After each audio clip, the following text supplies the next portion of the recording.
with me this evening is, of course, a RISE analyst, the policy strategist, and the founder of Agora Policy, Waziri Adio. Waz, good to see you.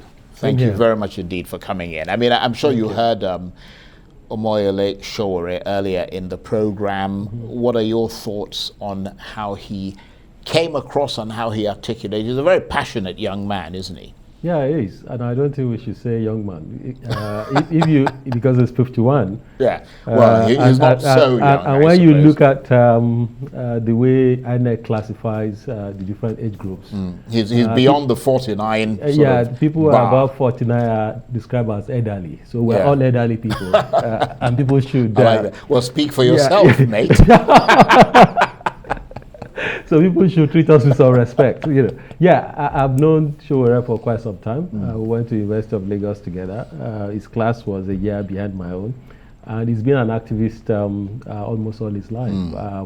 He was president of the student union of the University of Lagos, and he's lived a life of activism. So he has paid his dues. Not just as a student activist, but also in campaigning for democracy and also running alternative media. So I'm not surprised about what he's doing and how he speaks, right? He still speaks like an activist. But do you think it's passion bordering on bitterness because of the things that have happened to him? And is that something that is a little bit dangerous when you sort of go on the hustings? I think he's always been like that. You know, I don't know whether his recent experience has anything to do with it. He exudes supreme confidence. He does. And of course, he wants to tell you that the other guys are not a match for him. So it's always been like that. But whether that's for example, when he said you mentioned how many votes he scored in 2019, and he said no, there was no election, there was a selection. This is a problem I have with people sometimes. You either choose to be a Democrat or not, right? Was there an election in 2019? I think so. If you think the election was rigged against you, the place to take up that is the court of law, not to continue to cast aspersion on a process that you participated in and that you are still submitting yourself, to. Also, another thing that he said, he spoke so eloquently about how those people he's contesting against do not have any experience that is positive, that is what showcasing, right? And that Nigerians will not vote for people who brought them all this litany of woes that he highlighted. But I wish that is the way voters think. I'm not too sure because you speak to candidates. You speak to political parties, you speak to analysts and other people, and they keep telling you this will not happen based on this. That is not how politics works. I wish that there's a common shared agreement about, so if this does not happen, then we're going to do this. Unfortunately, politics writes on so many things. In the context of Nigeria, yes, which is quite murky in a lot of areas. There are so many things. The first thing is that there's no shared, understanding of what performance is, right? And there are all kinds of things that people are tied to. Are you a member of this political party? Are you going to vote for that political party, whether it performs or not? Are you a member of this ethnic group? Are you a member of this religious group? Do you like this? Sometimes it's just about, I like this person. Because, sometimes people can also make exceptions. They say, oh, we don't like. In most instances, Nigerians will tell you that APC and PDP, we have tested them for 24 years. They have not made appreciable progress, so let's reject them. But there are people who say, yes, this person is PDP, but I think he will make a difference. This person is APC, despite whatever you say. So that's the point I'm trying to make. Then he made a point about inviting them to run marathon. I think that is hilarious. I'm a very physically active person. I walk, I exercise, but I would not advise anybody to go and run a marathon. Your ticker might go, eh? Yeah, to go and run a marathon if it's something that you have not practice for. Yes, absolutely. If you are not, I think there was a certain measure of tongue-in-cheekness with that, I guess. Yeah, I think so. I think so. But of course, you play to your strength as a politician. He's one of the youngest in the race. He's run some marathon before, so he wants to draw them out.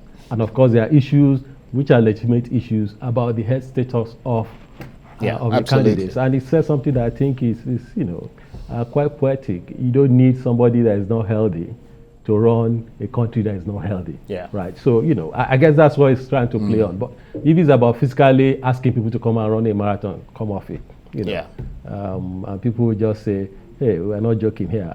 The fact that you can run a marathon does not mean that you have the mental capacity, the intellectual capacity, and the wherewithal, and the knowledge to run a country.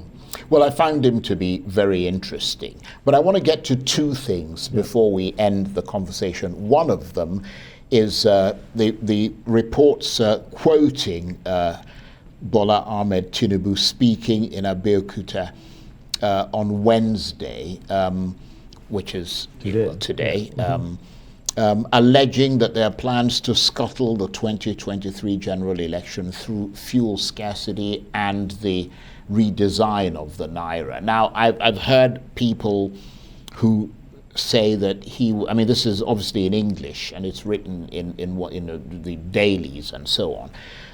But there are people who have suggested that that they heard him in Yoruba and it didn't quite translate the same way. I wonder, you speak both languages. I wonder which one you heard him speaking in. Yeah, he spoke in Abeokuta and Yoruba, and I like that. I listened to him, and like the other time, I think I would prefer that candidates speak in English everywhere they go to, right? But they are the ones running the race. They are not. But you have a good command of English. Yeah. What's your interpretation of Yoruba? What he said, from the Yoruba? I listened to it, and my sense of what, I think people should listen to it. But whatever it is, once you don't speak the language that everybody can understand, you put yourself at a risk of being misunderstood. But not even that. When you speak, even if you speak English, people can choose how they want to hear you. But do you think he was misquoted then, or misinterpreted? No, but I think it's not exactly the way it's being projected. Right, the sense that's being conveyed. Yes, what I heard, from the clip I've seen, and this was something posted by somebody who's one of the spokespersons of PDP, right? The person posted that in Yoruba, what he said, the clip of what he said. And my sense of what he said was that some people, even when there's no fuel, right, go and get your PVC. If you need to trek to vote, right, we use our PVC to take the power from them. Right, but you listened to a clip, though. You didn't listen to the entire speech. Because there are suggestions that he did talk about alleged plans to scuttle the 2023 election through fuel scarcity and Naira redesign. I will concede two things. One, I watched a clip that was posted by someone. I think people should watch the entire video. Yes, absolutely. And make it, But the point I'm trying to also make is that, people are also free to, even if he says it in a literal way, people are open to giving different interpretations. Right. Okay. Well, let me try and get to something else before we go, because this evening the U.S. announced, the State Department, that it's imposing visa restrictions on certain unnamed individuals. It says try to undermine democracy in a recent election.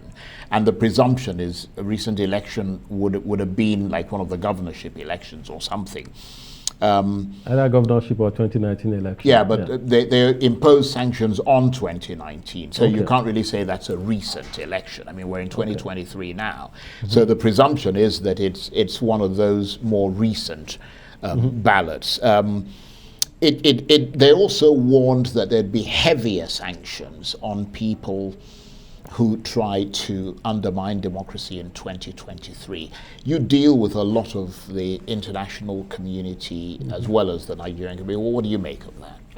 I think it's move in the right direction. The U.S. is putting his money where his mouth is, and they are using the instrument that they have, which is, and I read a statement by the Secretary of State that this is not targeted against Nigerians, but against certain individuals who have exhibited behaviors that are at variance with the values that the U.S. hold very dear.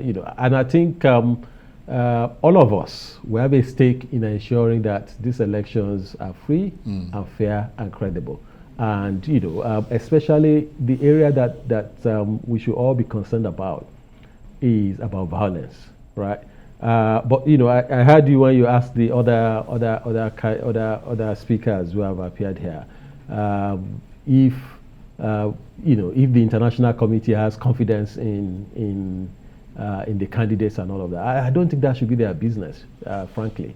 But they are part of the international community. They should be interested in the elections being free and fair.